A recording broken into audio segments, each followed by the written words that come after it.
बिस्मिल्लाहिर्रहमानिर्रहीम। अस्सलामु अलैकुम नाज़रीन। आखिरकार पेट्रोलियम मसनूआत की जो कीमतें उनमें इजाफा हो गया, तो मुबारक हो गुलामों आपको, क्योंकि आपके ऊपर जो इस वक्त हुक्मरान मुसल्लत हुए हैं वो गैर मुल्की एजेंट हैं, जिनकी पाकिस्तान में कुछ नहीं है। ये हफीज शेख को इंपोर्ट किया गया फॉरेन कंट्री से, IMF का ये बड़ा चमचा जो आपका वजीर खजाना, और इस तरह से ये सारे लोग इकट्ठे करके आपके ऊपर मुसल्लत किए गए। और हम आप समेत, मुझ समेत, हम यानी गुलाम जो है वो सर जो है ना वो झुका कर ये अवामी इनकलाब लाती है। ऐसा नहीं है कि आप देखेंगे साद रेजी साहब इनकलाब लाए, साद रेजी साहब ये करे, साद रेजी साहब वो करे। साद रेजी साहब कुछ नहीं कर सकते जब तक आप उनका साथ नहीं देंगे। जब तक आप खामोश रहेंगे, सर झुकाकर बैठे रहेंगे, तो फिर आपके साथ यही हश्र होना है, फिर आपके साथ यही हाल होना है जो आप हो रहा है, जिस तरह से अब आपके साथ किया जा रहा है। ये नाज़रीन बड़ी अजीब बात है कि अभी तो 290 रुपए तक जो है ना वो ये कीमतें गई हैं। इन कीमतों ने 310 रुपए तक जाना है, इससे भी क्रॉस करना है। यानी वो लोग पेट्रोलियम मसनूआत की कीमतों में इजाफा कर रहे हैं जिनकी औलादें भी बैरून मुल्क में। पाकिस्तान के अंदर 97% जो तबका है वो गरीब है। ये मिडिल क्लास शिडल क्लास को छोड़ें, यहां पर हम गरीब तबके की बात कर रहे हैं जो रोजाना दिहाड़ी बनाते हैं, दिहाड़ी लगाते हैं, उसके बाद वो आटा खरीदते हैं, वो खाने पीने की चीजें खरीदते हैं। जब यहां पर 10 रुपए पेट्रोलियम मसनूआत की कीमतों में इजाफा होता है तो जो खाने पीने की अशिया खुर्दनोश है उनकी कीमतों में 50% इजाफा हो जाता है। यह जुल्म है। हाँ, अगर यहां पर कोई गरीब बैठे होता वो महंगाई करता तो इस चीज का दुख ना होता।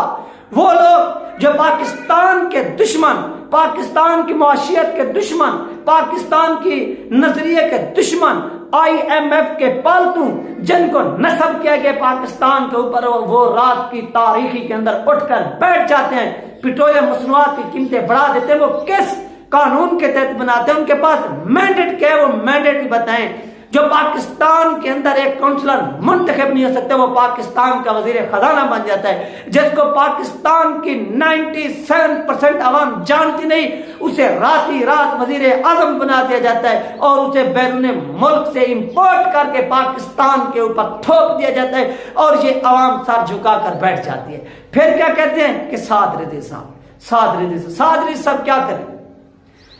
आप मुझे बताएं कि साद रेजवी साहब क्या कर सकते हैं आपके लिए? क्या कर सकते हैं? वो आपके लिए उस वक्त सब कुछ कर सकते हैं जब आप उनके साथ खड़े हो, जहां पर आपका किरदार कूफियों वाला हो। आप बुलाएं तो साद रेजवी साहब को, साद रेजवी साहब मैदान में आए तो फिर आप जो वक्त के हुक्मरान हैं उनकी गोद में बैठकर दोबारा उन पर तनकीद शुरू कर दें। इस तरह की मुनाफिकत नहीं चलेगी आप पाकिस्तान के अंदर। अब भी वक्त है कि ये हुमाश, ये बदमाश, ये अय्याश, जिनकी औलादें, जिनकी जायदादें, जिनकी शहरियत, जिनका सब कुछ वो फॉरेन कंट्री में बनना पड़ा है, वो पाकिस्तान के क्या खैर खा हो सकते हैं? क्या हफीज शेख का एक बच्चा, बच्ची, पोता, पोती कोई एक मुझे दिखा दें जो पाकिस्तान के गवर्नमेंट स्कूल में पढ़ता हो, जो पाकिस्तान के किसी पब्लिक स्कूल में पढ़ता हो, जिसका पाकिस्तान में घर हो? आपको कहीं नहीं मिलेगा। ये शख्स वजीर खजाना था जरदारी के दौर में, वजीर खजाना था इमरान खान के दौर में। जब भी इससे वजारत खजाना ली गई, छीनी गई, तो ये बैरून मुल्क क्या हो गया? दफा हो गया। अब इस नासूर को पाकिस्तान के ऊपर जो मुसल्लत कर रहे हैं, उनसे पहले जो रिटायर हुए हैं वो भी देख लें वो कहां है, कहां है वो रहील शरीफ साहब? वो तो फॉरेन कंट्री में, वो तो अयाशी से जिंदगी गुजारे। यहां पर मसला है तो गरीब को है। फिर इस तरह से करें ना कि फिर आप भी अपनी तनख्वाह उस बराबर करें। फिर ये गिरा दें वजीर आजम हाउस को, ये गिरा दें पार्लियामेंट को, ये गिरा दें सदारती हाउस को, जहां पर आपके कुत्ते भी लाखों का खाना खाते हो, और यहां पर जो गरीब है वो सड़कों पर भीख मांग कर रोटी खाएं, तो फिर इन चीजों को भी आप तबाह करें। हाँ, ये चीजें अगर गिराएगी तो अवाम गिराएगी। कब गिराएगी? जब इस अवाम के अंदर गैरत आएगी, जब इस अवाम के अंदर शऊर आएगा। शऊर कैसे आएगा?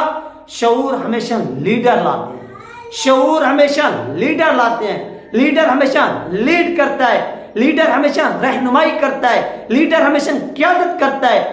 फिर जो उसके पीछे मुक्तदी हजरात खड़े होते हैं ना, फिर वो कंधे से कंधा मिलाकर वो जिस तरह से ईंट के ऊपर ईंट जोड़ी जाती है, फिर वो इमारत की शक्ल इख्तियार करती है, फिर ये काम होता है। तब जाकर मुल्कों के अंदर इनकलाब आए हैं। रोजाना सोशल मीडिया पर पोस्टिंग करने से इनकलाब नहीं आ सकता, व्हाट्सएप स्टेटस लगाने से इनकलाब नहीं आ सकता, और किसी को गालियां देने से भी इनकलाब नहीं आ सकता। इनकलाब खून मांगता है। और पाकिस्तान के अंदर 70% जो लोग हैं वो इनकलाब चाहते ही नहीं।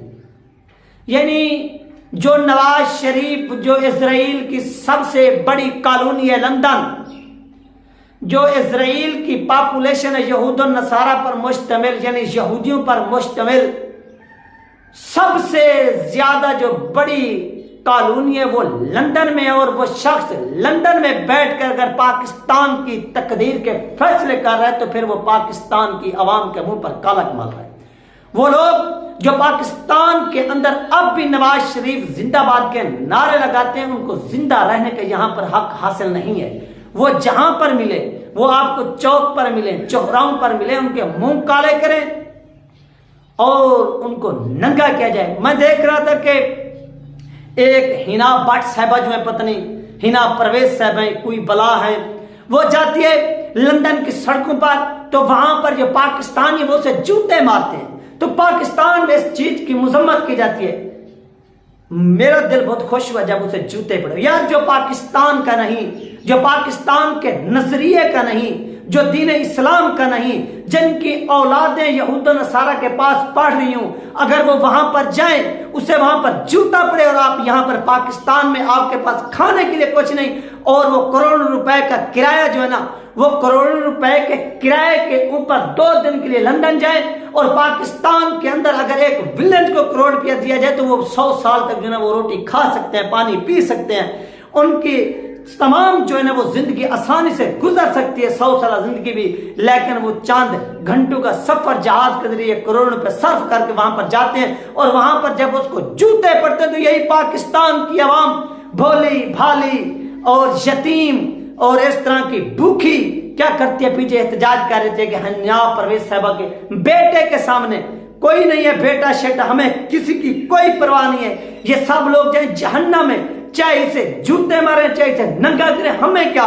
जो हमारी पाकिस्तानी कौम का नहीं, जो पाकिस्तान का नहीं, जो पाकिस्तान के नजरिए का नहीं, जो इस्लाम का नहीं, फिर हम उसके ऊपर अफसोस क्यों करें। हम तो उस पर थूकते हैं, हमें थूकना चाहिए, और हमें उन लोगों का साथ देना चाहिए जो लोग पाकिस्तान के साथ खड़े हैं, जो पाकिस्तान के साथ वफादारी कर रहे हैं, जो पाकिस्तान के साथ वफादारी का 14 अगस्त को क्या करते हैं, मार्च निकाल कर ओहद लेते हैं, और इस चीज का वो तहिया करते हैं कि पाकिस्तान के ऊपर अगर मुश्किल टाइम आया, अगर मुश्किल वक्त आया, तो वो किसी भी चीज से दरेग नहीं करेंगे, वो कुर्बानी देने के लिए तैयार रहेंगे।